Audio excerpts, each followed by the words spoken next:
Hey guys, what is going on? So I am back again with another smartphone unboxing and review, finally, and this is something that I've been really excited for. This is the Elephone PX. This is a full display phone, no notch, no hole. It has a pop-up camera for around $100. So this makes it the cheapest phone with a pop-up camera that you can buy. And the specs we get aren't too bad. So as you can see, our specs are right here. Not bad at all. Alright, let's unbox this. Alright, so we get a nice little presentation. So this is called the Numia Purple. And I actually like this color very much. Black and purple, this is one of my favorite combinations. I can't tell if this is glass or plastic. Alright, so it feels really top heavy for some reason. Alright, so in the box, we have a nice silicone case, our SIM ejector tool, power brick, and power cable. And this is a USB-C, so that's very nice. Alright, let's power it on. Alright, we got a nice little vibration. There is our pop-up camera. Very well distinguished. Alright, look at that. We have a nice full display over here, slight chin, not a big deal though. Phone looks gorgeous. So I'm gonna set this up and get back to you. Okay, so here is our phone.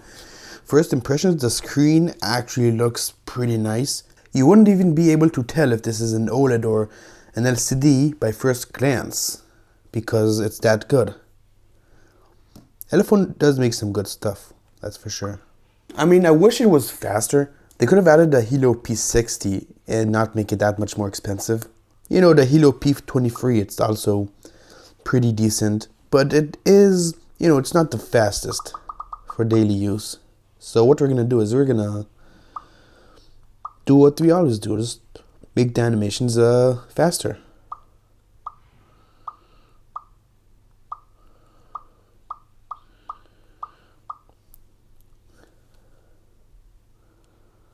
Alright, so as you can see, that's way better. I mean, when you do, like, there are some frame rate drops, but I don't know if you can see those frame rate drops, but I mean, I wouldn't complain for the money. Alright, since this is a pop-up camera, let's see. I don't know if you heard that, but there was like a bit of, it was struggling for a second. Let's try that again. Alright, it works. It was struggling for the first time. That was weird. It kind of scared me. I wonder if it has free fall detection. Nope, no free fall detection. And the whole thing is plastic, so I don't know if I want to push it down too much. I'm just gonna... It is slow, and I don't know what will happen if I push it too hard, and I'm not gonna try that today. Alright, I did set up my fingerprint, so let's see how that is. Let's try it again. 3, 2, 1. 3, 2, 1. Okay, it failed the first time. Let's try it again. 3, 2, 1. Nothing. 3, 2, 1. 3, 2, 1. Alright, so it's not the fastest, not the most reliable, but it works, so I'm not going to criticize it too much. Alright, let's go and download some games. We're going to download Knife It. I'm not going to download something like PUBG because we already tested PUBG on this chipset, so... And if you want to know, it's going to run decent. Just put it on the lowest graphics for the best performance. Yeah, let's open Knife It.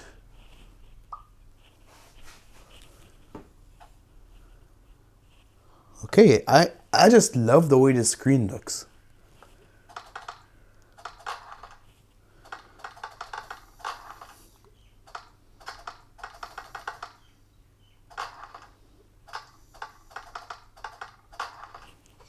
Alright, actually not bad.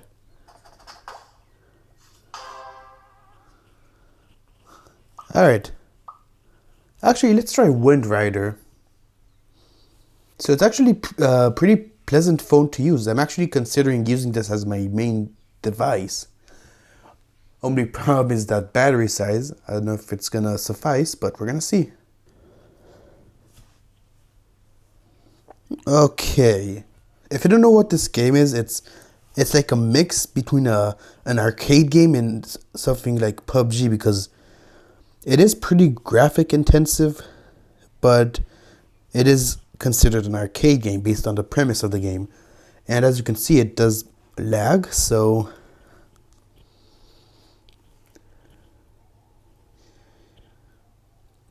this phone is not okay. Now, no, actually, wait, actually, it's running pretty good, actually. Okay, so I'm playing the game just fine. Not the fastest. I've seen, like, this game is capable of 60, maybe even more FPS, but it performs pretty well. So if you want to get this phone for light gaming, medium to light gaming, it's going to be just fine. Oh, I started YouTube now.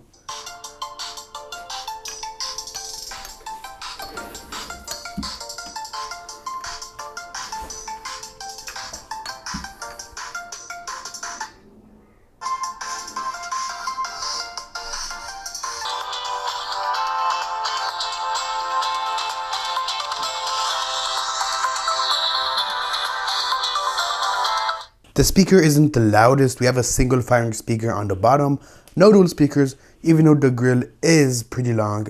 What I like about the speaker is that it's not tinny, it's not low quality, there's no distortion, it just works like it's supposed to. So the speaker is actually really nice. Alright, next up, the camera. Let's...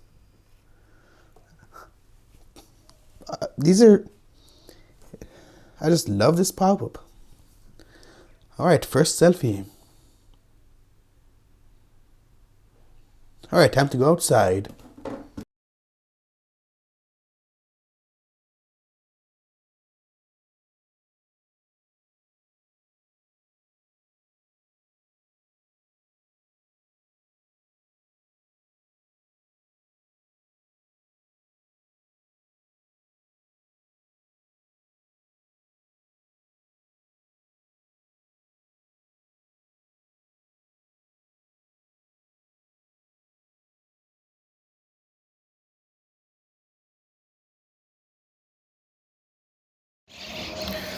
Okay, this is 1080p video on the Elephone PX rear-facing camera. It comes preset to 720p, so I set it to 1080p. And first impressions, I'm having some frame rate issues. Video looks really jittery and lagging. I don't know.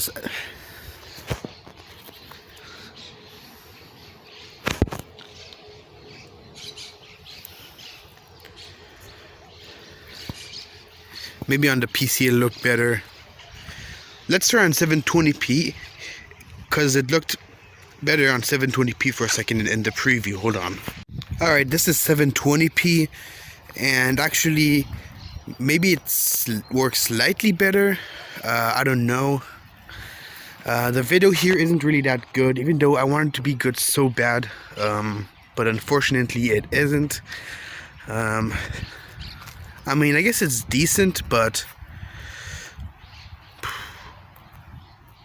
I mean, the video alone, it wouldn't. I don't know. If you film a lot of videos with your phone, then this, I guess, this isn't really a good choice.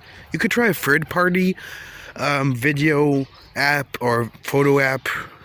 Maybe it'll change some things, but this doesn't look that good. Alright, this is video on the front-facing camera on the Elephone PX, and the video already looks way better. Chinese phone manufacturers, why do you do this? Why do you make the front-facing camera way better in video, but the rear-facing camera sucks ass? Why do you do it? Because based on my impressions right now, the video looks way better than the rear. So, I mean, why do phone companies do this? Do they do it on purpose or what? Because I don't know if it's just me, but the video quality looks way better on the front rather than on the back. So for selfie video, I mean, am I even getting a bit of bokeh in the background? Either way, if most of your video is selfie video, if you want to vlog, then sure, I guess this is gonna be just fine for around $100.